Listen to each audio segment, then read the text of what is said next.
What was the please stop school presentation that you witnessed? Story 1. We were supposed to have Arnold Schwarzenegger come to our school sometime around 1999 or 2000. The principal was hyping it up for weeks. Then, about 4 days before his arrival, it was announced on Friday that he wasn't coming. Fast forward to Monday during morning announcements, it's announced he's changed his mind and is coming to our school tomorrow as planned.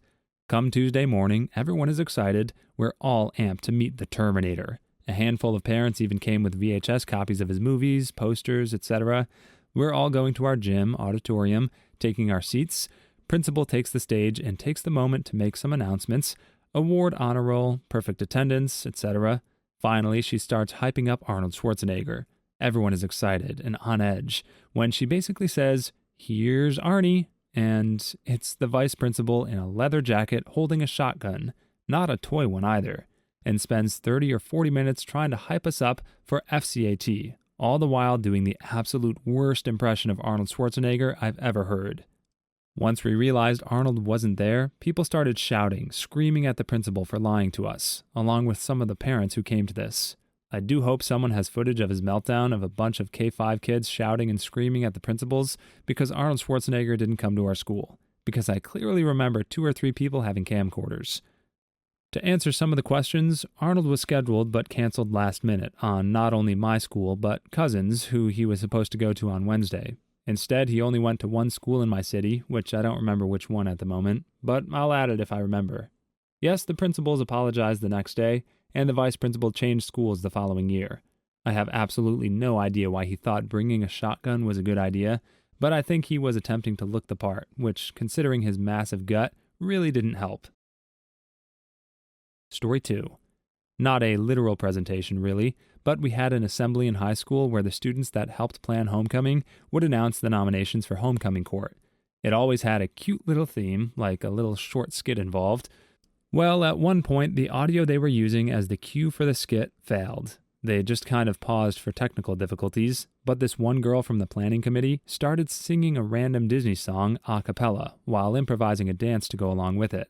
I guess as a distraction from them trying to fix the audio. She kept trying to get people to join in with her, but nobody did, and she eventually just kind of trailed off mid-song and started pouting that nobody would sing with her. Then once they got the audio fixed for the skit, she pouted and snapped the way through the rest of her lines, which made everything even more uncomfortable. The other famous one was when a girl in our class running for student government referenced a hashtag that she was trying to make popular during her campaign speech to the whole school.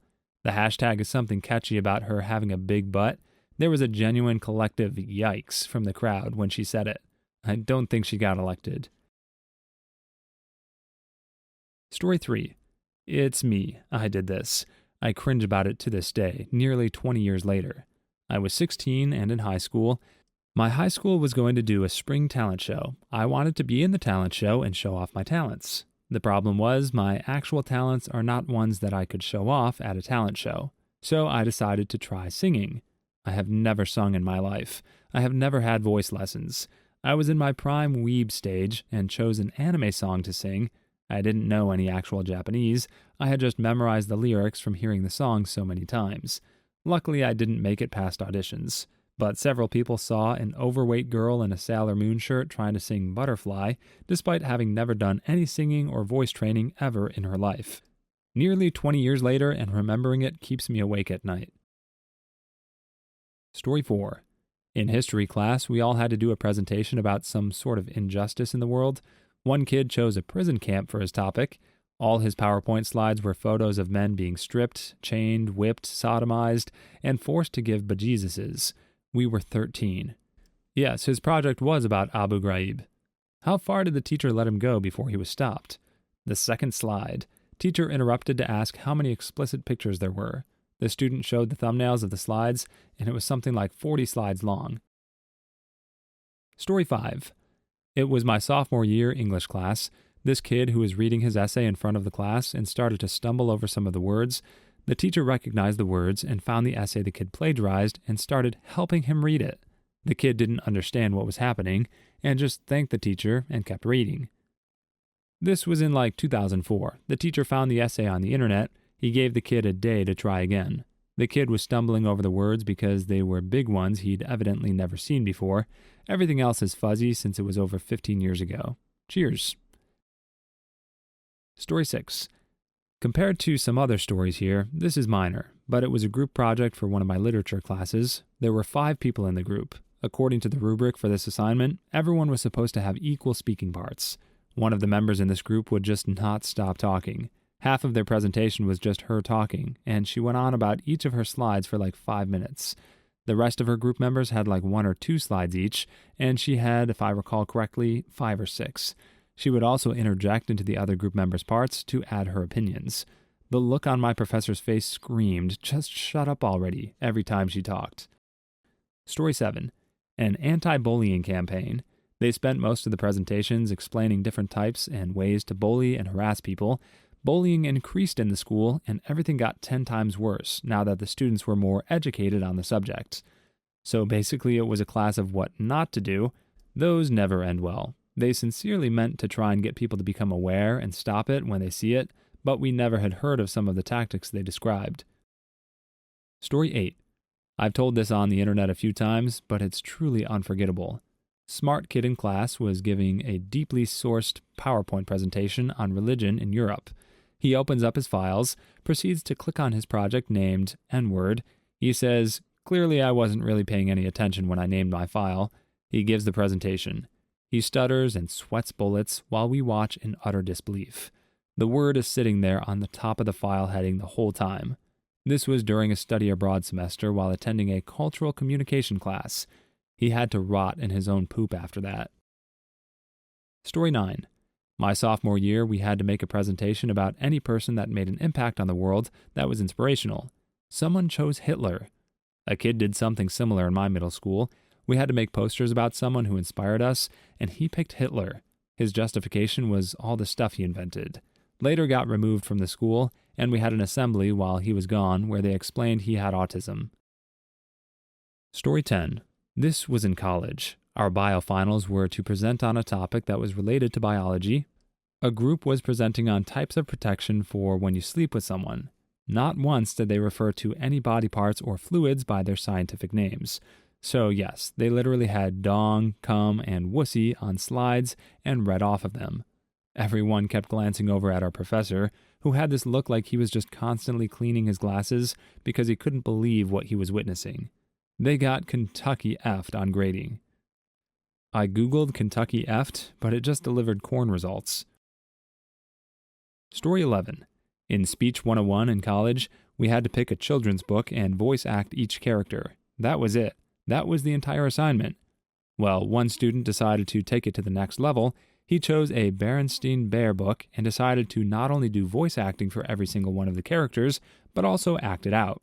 It was physically uncomfortable to watch this guy scramble around the room and pretend to be bears and other animals. It was not well done. It was awful. Story 12. Not at school, but when I was in high school, my church youth group went to this church camp. For those uninitiated, Thursday nights are normally really emotional nights. Well, this camp was different. Thursday night, the guy that started the camp comes on stage and begins giving a bunch of middle school and high school boys and girls the talk. All I remember from that night was the quote, "Just because there's a hole doesn't mean you have to stick something in it. But then the boat will sink." Story 13. This was a Spanish class in college, and I think the assignment was something like, talk about your best friend, or some such. Just kind of a softball assignment so you could practice using the vocabulary. And one classmate's friend was evidently a friend with benefits. One day ago, was there anyone with no friends? The lonely kids had best friends who were in Canada. Story 14. The one where my school got ripped off by paying a guy who claimed to be on SpongeBob to come talk to us about drugs. He did look kind of like Tom Kenny, I guess. I was also thinking backward about the question.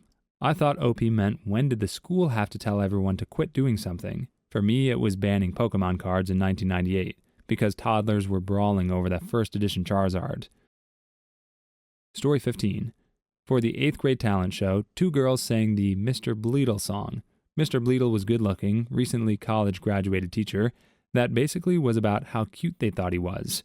Even then, it was incredibly uncomfortable, and I remember looking at the teacher's face, and he didn't seem very amused. God, I would hate to be that teacher. Story 16. When I was a ninth grade student, we had to present the poems we made in English class. Most people wrote about embracing their culture, loving their friends, etc. And then there was that one kid who recited a lifestyle poem which compared fat people to beached whales and said that people who don't work out will die before they're 20. Story 17. This was my presentation, and it was about the science behind how Mountain Dew can dissolve a mouse. This was in 4th grade. Needless to say, I got some parent complaints. Every year, someone did the Coke and Bones experiment at my school. Every year, it won an award. Story 18. Not a presentation, but during our school assemblies, we often had student performers, which were usually musically inclined individuals or theater kids doing a scene or a monologue. One kid decided to do a stand-up comedy routine about a girl giving him a bejesus, so awkward, and the principal had to interrupt him. Story 19. Someone in my class did a book report on the dictionary. The teacher was ticked off. All of us students thought it was hilarious. Never heard the end of the presentation. Story 20. When I was in high school, a girl from an absurdly wealthy family gave a presentation on why the rich are just as oppressed as anyone. This was in a normal public school in Kentucky, where about 90% of the students were middle class at best. You could feel the eyes rolling in that room. Story 21. In 1984, when I was in 6th grade, each class did a winter concert. The 8th grade football team sang "I'm Dreaming of a Black Christmas" in blackface.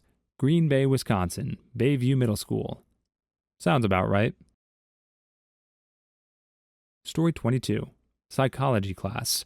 Our final was to research and to give a presentation on a mental illness. One group chose necrophilia. Started with the first slide saying, "Let's crack open a cold one." Story 23. I was in 4th grade, and a girl in my class did an oral report on Martin Luther King and how he was a hero for freeing the slaves. Story 24. In college, someone was doing a presentation on Nelson Mandela and kept referring to Africans as African Americans. Click on one of the videos you see on the screen now, or a Karen will sue you.